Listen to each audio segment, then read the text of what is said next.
monde de Tangerine. Le monde de Tangerine. Ben moi, ce que j'ai fait, tu me posais justement la question, qu'est-ce que tu fais ici sur le temps de prendre des vacances?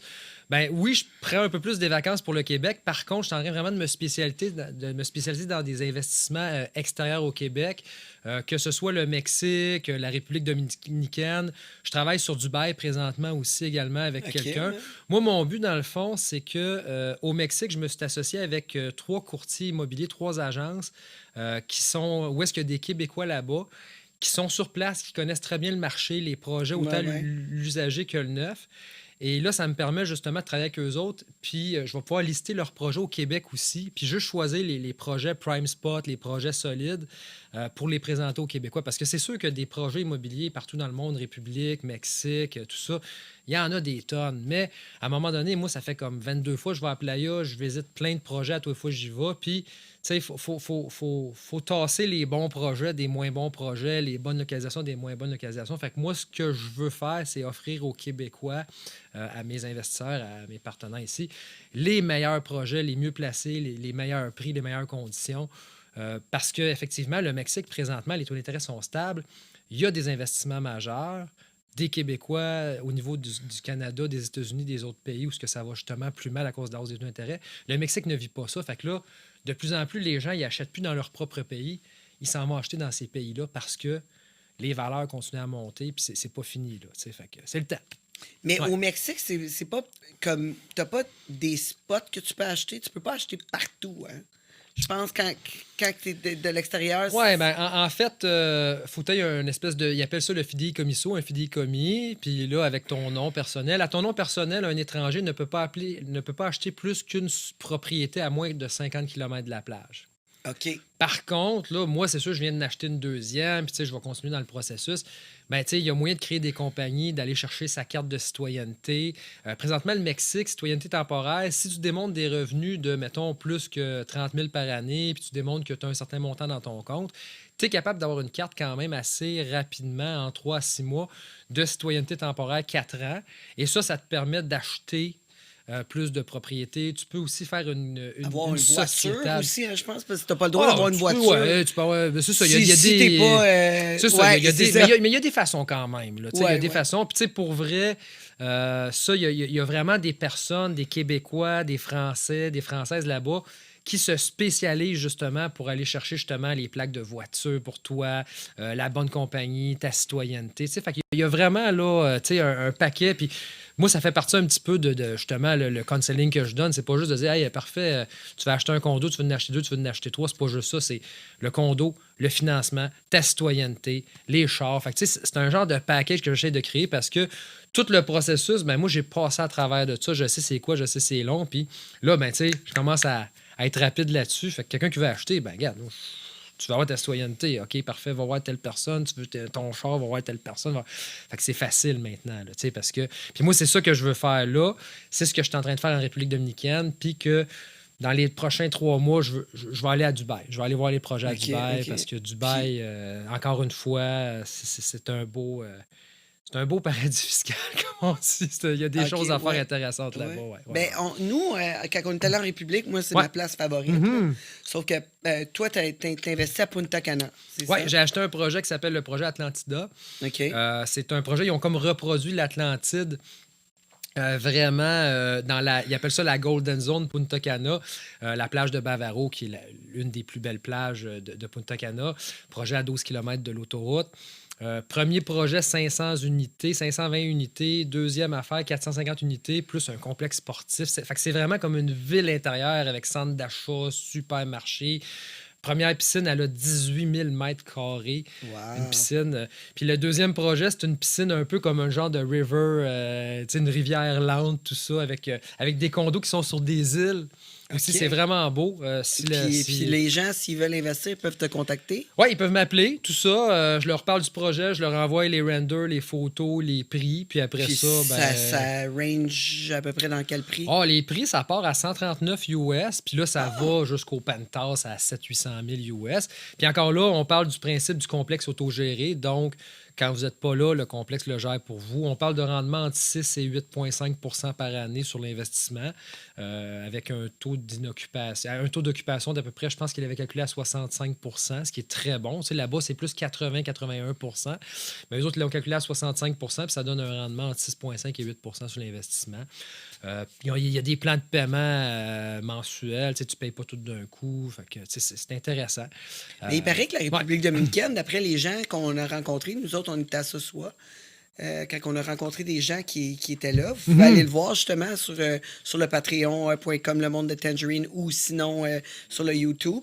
Il est disponible. Là. On a rencontré des Québécois qui nous expliquaient justement qu'en République dominicaine, il y avait beaucoup d'incitatifs parce qu'ils sont comme avec le gouvernement du Canada, ils ont fait ils ont fait beaucoup d'ententes où c'est que tu vas sauver de l'impôt, aussi tu vas avoir ta citoyenneté rapidement. Absolument, il y a un bel accueil pour les Québécois parce qu'il ne faut pas oublier que la République dominicaine est située sur une île où est-ce qu'il y a Haïti juste à côté. Oui. Et le Canada fournit énormément d'aide internationale à Haïti. Et par le même fait, ça rebondit dans un certain sens sur la République dominicaine qui est comme une petite ligne veut pas. Fait que quand on amène de l'argent à Haïti, on amène de l'argent, veut pas, des fois les Haïtiens vont aller dépenser l'autre bord puis bon, ça roule. Fait qu'effectivement, il y a des très bonnes relations internationales entre le Canada et la République dominicaine. Et la République, ils le savent. Nous autres, pour eux autres, nous, on amène de l'argent, on amène de la business, on amène de la dépense, on amène du tourisme. Fait que, les portes sont ouvertes, là. C'est clair. Nous autres, dans le fond, quand on rentre comme ça avec, mettons, un certain montant à investir, on est des immigrants investisseurs. La même chose que quand quelqu'un veut rentrer au Canada, mais qui n'est pas dans un pays où est-ce qu'il y aurait le statut de réfugié, s'il arrive avec 500 000, s'il arrive avec 1 million, s'il arrive avec une carrière bien spécifique ou une business, viens-t'en, mon ami. On va te prendre, c'est ça. On a besoin de monde, nous autres. Ben oui! On a besoin de monde qui travaille, s'il vous plaît. Ça, Il nous faut du monde qui travaille. C'est clair. En tout cas, parce qu'Alex il est en break, lui. Il travaille plus. Je suis comme toi, je travaille à l'extérieur. C'est ça, mais là, Alex, dans la pandémie, là, ça t'a tout changé parce que t'as lâché ta job. OK? T'as décidé de devenir courtier immobilier puis DJ. DJ. DJ. C'est fou, hein? Qui l'a cru? En fait... ça sort de où, cette idée-là? En fait, quand la pandémie venait de commencer, puis on était en tout cas encore capable de sortir, de voir du monde, moi, j'avais invité Éric Terrien, DJ Uppercut sur mon bateau à mixer pour ma fête. On était comme une trentaine de personnes sur mon bateau, puis le gros party, puis il avait mixé, puis... Là, écoute, je l'avais trouvé tellement bon. J'avais trouvé sharp qu'est-ce qu'il faisait, tu sais. Puis ça m'est comme resté dans l'idée. Puis à un moment donné, je vois qu'il fait un pause parce que lui aussi, la pandémie l'a affecté. Il était DJ, il était dans un club. Puis là, t'as plus de club, t'as plus rien. Fait que lui, il mixait plus, là. Fait que là, puis en plus, il était gérant du circus. En plus, il était gérant du circus a fermé. Non, ça y a fait mal bien plus qu'à bien du monde. Lui, il est tombé de superstar à... il y a rien qui se passe. C'est ça. Fait que là, à un moment donné, je vois son pause que là, je recommence mes cours de DJ, mes formations. Fait que là, j'étais comme, hey, Colin, je sais pas. J'ai joué du piano quand j'étais jeune, mais je me verrais. Fait que je l'appelle, je jase un peu avec. Je dis, hey, Eric, ça me tenterait de prendre des cours. Fait que là, hey, pas de problème, viens-t'en à mon loft, au centre-ville, puis je vais te montrer ça un petit 2 heures. Mais là, tu trouvais ça cool, mais je veux dire, c'est du jour au lendemain. J'avais jamais touché à ça. Puis du jour au lendemain, t'as dit, j'aimerais ça être DJ. Juste parce que t'aimes la musique. J'aime la musique. Quand j'étais jeune, je mixais avec des cassettes. J'arrêtais une cassette, je mettais l'autre tune, je partais à la cassette en l'enregistrant. Fait que tu sais, j'ai commencé DJ à l'âge de 15 ans avec à couper des cassettes, à les repartir parce que le vinyle, c'était trop compliqué. Ça donnait un résultat de merde. Mais c'est pas grave. Tu m'étonnes.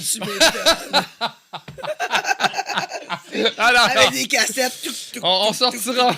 C'est ça, on sortira pas mes tunes mes mix de l'époque, s'il vous plaît. Je les ai brûlés.